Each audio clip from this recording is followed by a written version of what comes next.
वडोदरा की हरनी बोट दुर्घटना को 2 महीने बीत गए हैं, लेकिन अब तक मृतकों को न्याय नहीं मिल पाया है। वडोदरा के हरनी के मोटनाथ तालाब में 18 दिसंबर को बोट डूब जाने से 12 बच्चे और 2 शिक्षक मारे गए थे, जिन्हें अभी तक ठोस न्याय नहीं मिल पाया है। हरनी बोट दुर्घटना की दूसरी मासिक बरसी पर कांग्रेस द्वारा गांधीनगर गृह पर हस्ताक्षर अभियान का आयोजन किया गया, जिसमें वडोदरा कांग्रेस अध्यक्ष ऋत्विज जोशी, कांग्रेस नेता चंद्रकांत श्रीवास्तव, पुष्पा वाघेला समेत के कार्यकर्ताओं ने उपस्थित रहकर मृतकों और उनके परिवार को न्याय देने की मांग करते हुए योग्य मुआवजा मांगा।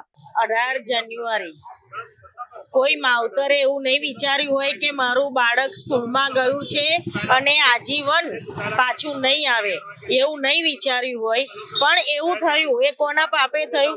તો સત્તા પક્ષ અને સત્તા પક્ષની સાંઠગાંઠથી આપેલા કોન્ટ્રાક્ટરોએ કમાવાનો કિમિયો કરીને બાળકો બાર અને 2 શિક્ષિકાઓને મોતના મુખમાં ધકેલીને સમાનવ વધ જે થયો એના કારણે થઈને આજે 2 મહિના થયા છે આ ઘટનાના.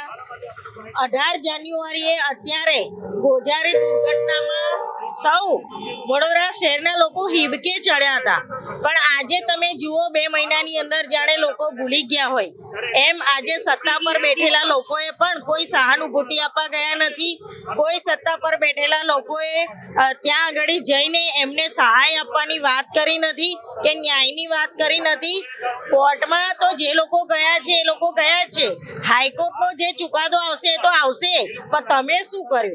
અને આજે અમે 2 મહિના થયા છે ત્યારે ખૂબ દુઃખ સાથે શ્રદ્ધાંજલિ અર્પણ તો કરીએ છીએ.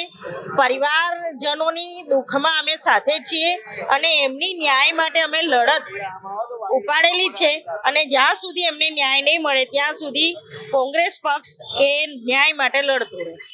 18 जनवरी को जो वडोदरा में मानव सर्जित हत्याकांड हुआ, जो 12 निर्दोष बच्चों ने, 2 शिक्षकों ने जिन्होंने जान घुमाई और कॉरपोरेशन के भ्रष्टाचार की वजह से इनकी जान गई, आज 2 महीने हो गए, लेकिन जो इसमें असली गुनहगार जो मैं मानता हूं कि कॉरपोरेशन के अधिकारी, जो उस समय के मेयर थे, जो म्यूनिसिपल कमिश्नर थे, इन लोगों का नाम कहीं पे भी नहीं है।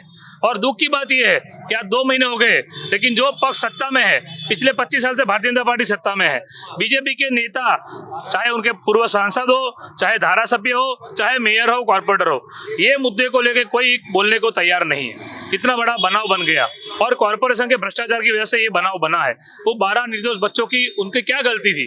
वडोदरा के जो अभी भारतीय जनता पार्टी के उम्मीदवार डिक्लेयर हुए हैं, उनसे मैं पूछना चाहता हूँ कि आपने हिट एंड रन केस में तो आप पुलिस स्टेशन में चले जाते हो आपके पड़ोसी के बच्चों को छुड़ाने, तो क्या ये 12 निर्दोष बच्चे जो वडोदरा के ही है वो भी आपके पड़ोसी है? आपको वडोदरा की जनता ने इतने सारे वोट दिए, सभी बच्चे आपके बच्चे हैं, उस हिसाब से आपको इसमें भी बोलना चाहिए, ये बच्चों के परिवार को भी न्याय दिलाना चाहिए। लेकिन आपने ये नहीं किया, ना तो कोई एमएलए बोले है, ना यहाँ के कॉर्पोरेटर बोले है। लेकिन हम एज अ कांग्रेस पार्टी विपक्ष की भूमिका में हम यहाँ पे, क्योंकि 2 महीने हो गए, लोगों में ये बात जानी चाहिए कि आज भी इनके परिवार न्याय मांग रहे हैं और इसकी वजह से हमने यहाँ पे गांधीनगर रूपे सिग्नेचर कैंपेन का कार्यक्रम रखा है।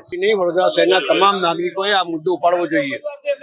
નિર્દોષ બાળકો જેને દુનિયા નહીં જોઈ એવા બાળકોને શિક્ષિકા જે બચાવવા ગઈ તે એ કોન્ટ્રાક્ટર જેનો કોન્ટ્રાક્ટ બી મૂળ ભ્રષ્ટાચારથી શરૂ થાય છે. આમના જ પાર્ટીના લોકો મળેલા છે એવું નરી આંખે દેખાય છે. લાઈફ જેકેટ ના હોય, ઓવર કેપેસિટીમાં ભરી દીધા હોય, બાળકો મરી જાય તોય છતાં એની તપાસ થાય. હાની તપાસ કરો છો ભાઈ? શું તપાસ કરવાનું બાકી રહી ગયું છે? નરી આંખે તો દેખાય છે કે ઓવર કેપેસિટીના બેસાડ છે, લાઈફ જેકેટ નથી પહેરાઈ, મૂળ કોન્ટ્રાક્ટમાં ભ્રષ્ટાચાર છે, તો શાની તપાસ કરો છો ને શું કરવા માંગો છો તમે?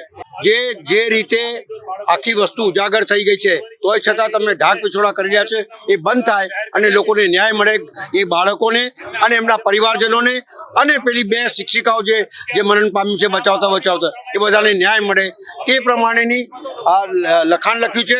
અને આપના માધ્યમથી વડોદરા શહેરના નગરજનોને બી કહેવા માંગુ છું કે આ જે હોનારત થઈ છે એ ભૂલાય એવી નથી, ન્યાય મળવું જ જોઈએ. એના માટે આપ લોકો બી જાગૃત થાઓ.